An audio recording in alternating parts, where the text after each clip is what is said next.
voice note. We're recording! Okay.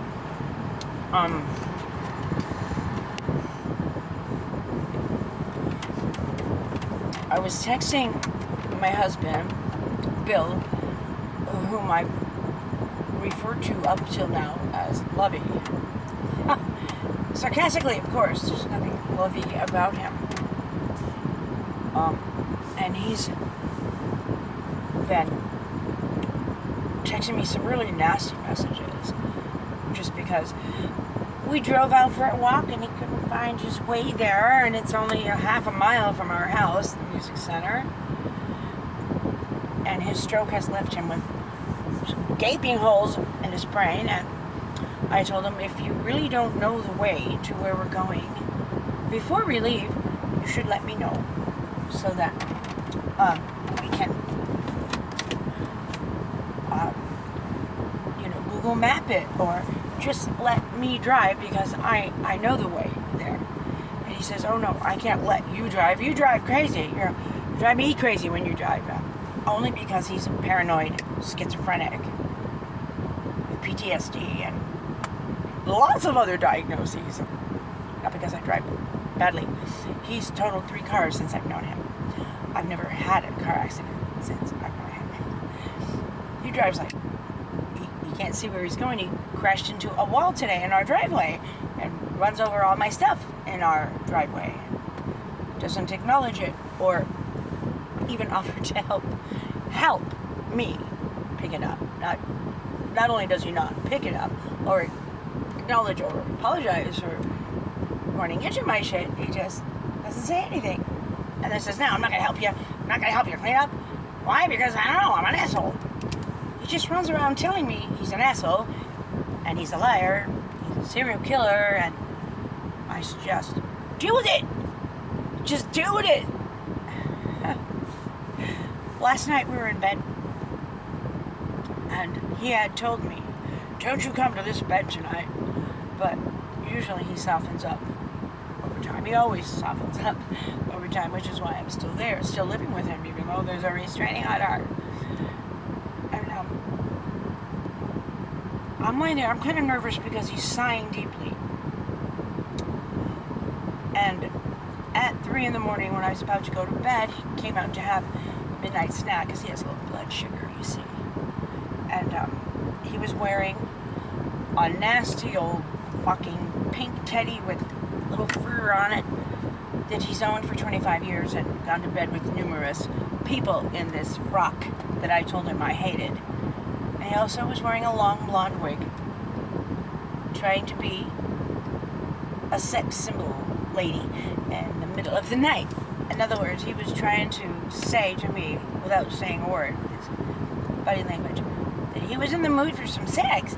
But his problem is he forgets that every single day he threatens to throw me in jail and he threatens to murder me. Every day. We signed a contract that he would cease and desist such behavior and dismiss the restraining order. And then my part of the bargain was that I would have intimacy with him as long as he wasn't abusive anymore. And he can't stop being abusive, and he can't even remember that he agreed to stop being abusive. So he's still demanding kinky, stupid-ass sex that I'm not going to give him because he keeps abusing me, and that's not nice. So I ignored his get-up, his little display of a wig and a stupid-ass teddy. I just ignored it and sat across from him and talked to him like a normal person would. You don't, draw attention to someone's ridiculous get-up. If they want to dress like that, they can dress like that, but he won't act like a person in an intimate relationship. He acts like an asshole. Threatens my life by day and expects me to have sex with him at night. And this is blackmail.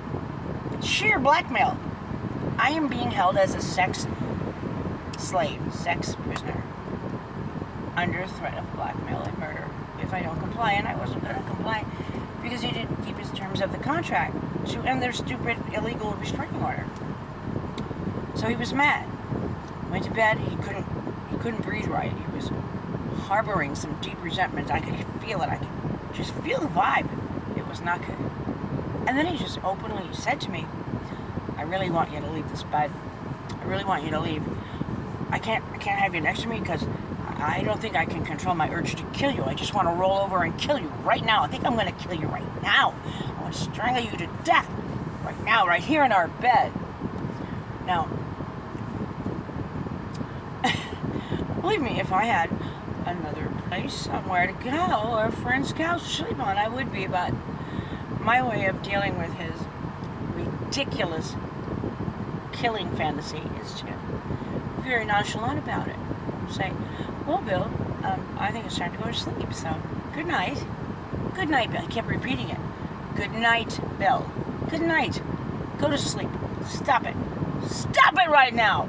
Now that gets him almost every time when I scream, stop it right now. The same night, a couple hours earlier, I was screaming, please stop it right now. Outside in the backyard, in our massive driveway, which is an echo chamber where at least 100 people can hear in the high-rise apartments all around us with their windows open. Stop abusing me. Stop trying to kill me. Stop right now. The neighbors are listening. You're out here threatening my life in front of all these people in broad daylight. Do you know how many witnesses there are to you threatening my life right now? Cut it out, Bill. I screamed at the top of my fucking lungs. Yeah, then he stopped.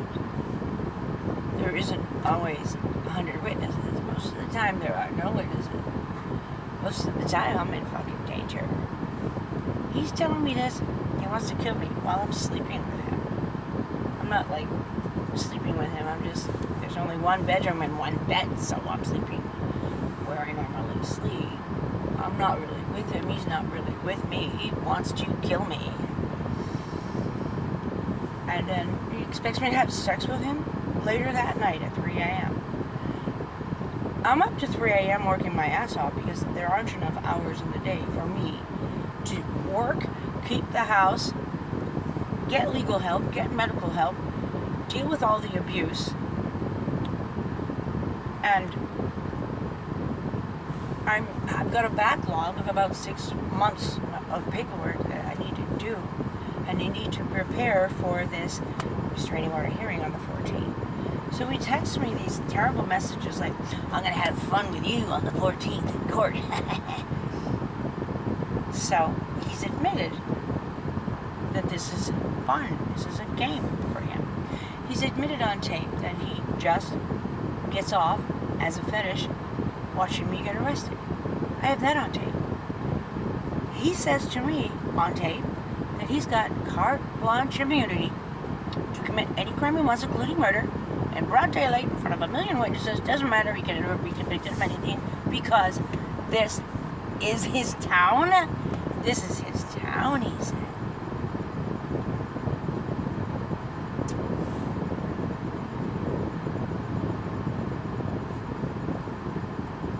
Every time I've tried to put that to the test, he's been right.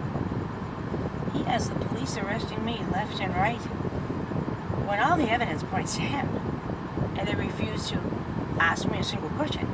They refuse to receive my exculpatory evidence. They refuse to listen to my audio tapes. They refuse to return my calls.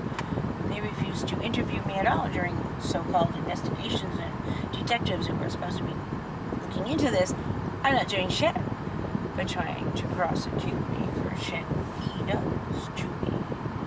So I really think it's his delusion, but it seems to be playing out in his favor. And I cannot wrap my head around the idea that some of what he says might actually be true. Can you believe that it could possibly be true that Vice President Cheney and the Bush family are all backing him and supporting him and telling the local DAs and prosecutors and city attorneys to make sure Billy never ends up in handcuffs. Make sure whatever bitch he's fucking with, make sure she takes the rap. Is that really what's going on here? It seems so. It seems as though that could be true. That's a very sick and very hard concept to imagine at this point. So I just gave him a little piece of my mind, and then he tells me I can't come home.